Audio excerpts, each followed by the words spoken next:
Assalamualaikum warahmatullahi wabarakatuh. Mari kita bertemu kembali mata pelajaran Ship Construction and Stability yang disampaikan oleh disusun oleh dan disampaikan oleh Kapten Haji Abdul Manan Sregar, SH MMAR.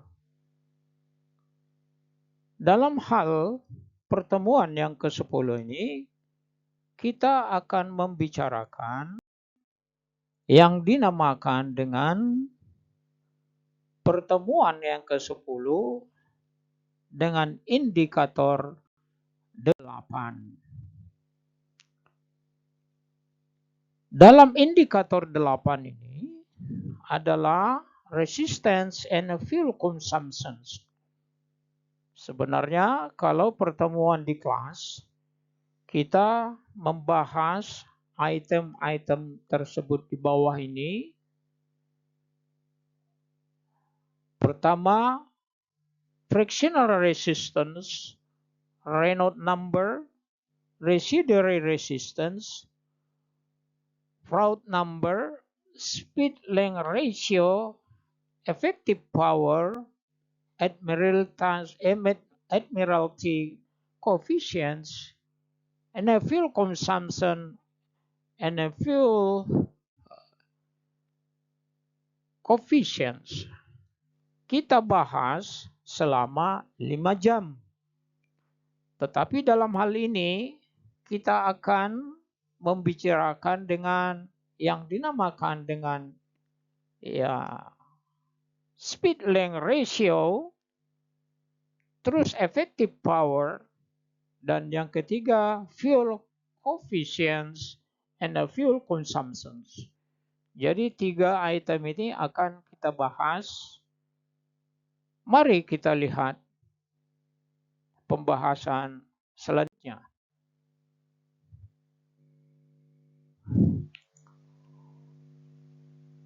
Jadi di dalam frictionally resistant, friction atau gaya gesek. Yang disebut dengan gaya gesek adalah gaya tahanan gesek. Gaya tahanan gesek biasanya sebanding dengan gaya yang menekan permukaan secara bersamaan. Gaya ini yang akan mempengaruhi tahanan gesekan adalah komponen gaya yang diberikan yang bertindak tegak lurus atau normal pada permukaan yang bersentuhan dan biasanya disebut gaya normal. Seperti yang dinamakan gaya gesek, itu adalah seperti Anda memegang kedua telapak tangan Anda, maka geseklah dia. Jadi gesekan itu sejajar. Tapi sejajar itu ada tekanan antara kiri dan kanan. Seperti yang Anda lihat pada peragaan yang saya bikin, ada gesekan, tapi ada tekanan. Inilah yang disebut dengan gaya normal. Nah, jadi gaya normal adalah gesekan yang tegak lurus tetapi mempunyai tekanan. Ya, jadi gaya gesek sejajar dan mempunyai tekanan. Kalau Anda berada di kamar mesin, ada hal-hal yang bergesekan seperti Anda temui di kamar mesin, yaitu pada piston. Dia akan bergesek secara tegak lurus, tapi ada tekanan. Maka untuk menghindari tekanan itu, maka dilapisilah dengan yang disebut dengan loop oil. Saya rasa cukup mengerti. Mari Anda lihat frictional resistance. Frictional resistance Anda lihat lempengan 1 dan lempengan 2 itu sejajar. bergesek mereka, tetapi antara gesekan itu ada yang dinamakan fluid atau cairan. Sehingga terdapat pada piston Anda. Inilah dia yang disebut dengan frictional. Mungkin istilah ini juga lazim Anda dengar di dalam kamar mesin. Sehingga ship construction and stability sangat erat hubungannya antara mesin dan deck department. Inilah dia yang disebut dengan frictional. Mari kita bahas dengan speed length ratio. Speed length ratio. Saya akan bacakan. This ratio is abbreviation as V divide L.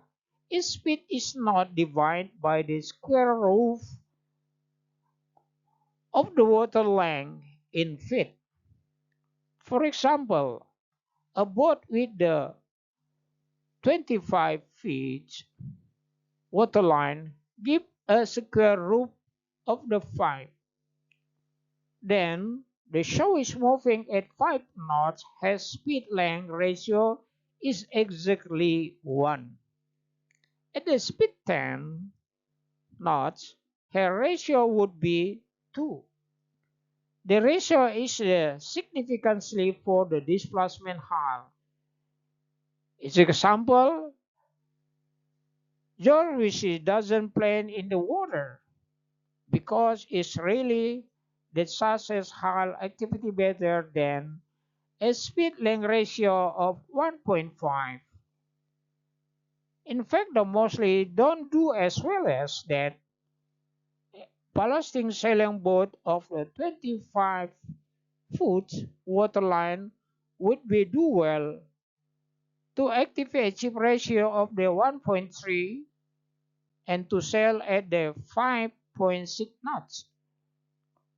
Though she might easily to do that at 330 horsepower engine in the column motor. Jadi maksudnya bagaimana ini maksudnya? Jadi speed length ratio itu ada rumus bahwa apabila kapal itu panjang 25 feet, maka waterline-nya di square root of the 5. Akar dari 25. Maka Anda 5. Anda lihat bahwa apabila panjangnya 25, maka square waterline-nya adalah 5. Bagaimana dengan 16? Berarti rasionya 4. Bagaimana dengan 36? Rasionya 6. Artinya di akar 36. Seperti di sini 25, maka speed ratio-nya adalah 5. Square root-nya adalah 5. Apabila kapal tersebut larinya 5 knot, ya, 5 knot, maka speed length ratio-nya exactly 1. Dari mana dapatnya 1? 5.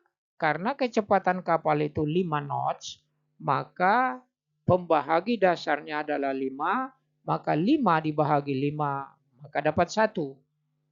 Apa speednya 10, maka her ratio would be 2. Dari mana tuh? 10 dibahagi 5. Inilah dia yang disebut dengan speed length ratio. Jadi apabila speed length ratio-nya 1,5, maka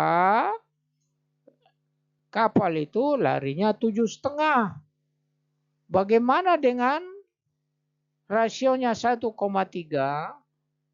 Maka kapal tersebut tentu dengan kecepatan 6,5. Itulah yang disebut dengan speed length ratio. Anda lihat di sini yang warna putih adalah rumus-rumus yang telah saya petik. 25 kaki waterline berarti 5. Apabila panjangnya kecepatannya 5, maka panjang persisnya rasionya adalah 1. Demikian selanjutnya. Nah, mari kita lihat gambar seperti di bawah ini. Itu adalah Anda lihat pada garis tersebut dari dasar itu sampai ke garis air disebut dengan draft. Nah, terus yang di atasnya draft itu antara warna hitam dengan putih garis itu adalah free surface. Maka yang tenggelam tersebut adalah daripada buritan sampai belakang tenggelamnya adalah 25 meter atau 25 feet. 25 feet itu akarnya adalah 5. Karena waktu yang memisahkan kita hari ini untuk pertemuan yang ke-10 kita membicarakan speed length ratio. Anda sudah paham. Jadi tergantung badan kapal yang tenggelam dari haluan sampai buritan, maka dihitunglah berapa meter. Umpamanya 25 feet, akar 25, maka pembahaginya adalah 5.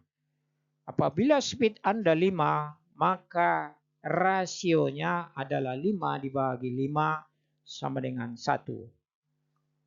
Sekian, semoga Bapak, Ibu, dan adik-adik mengerti. Dan apabila Anda dapat membaca slide-slide berikutnya, apabila Anda mengalami kesulitan dan ada pertanyaan, silakan menghubungi saya melalui 3 cara. 1 email, yang kedua WA group, dan yang ketiga adalah telepon calls langsung. Hari ini cukup sekian. Terima kasih. Semoga Bapak-Bapak sehat dan see you next week. Assalamualaikum warahmatullahi wabarakatuh.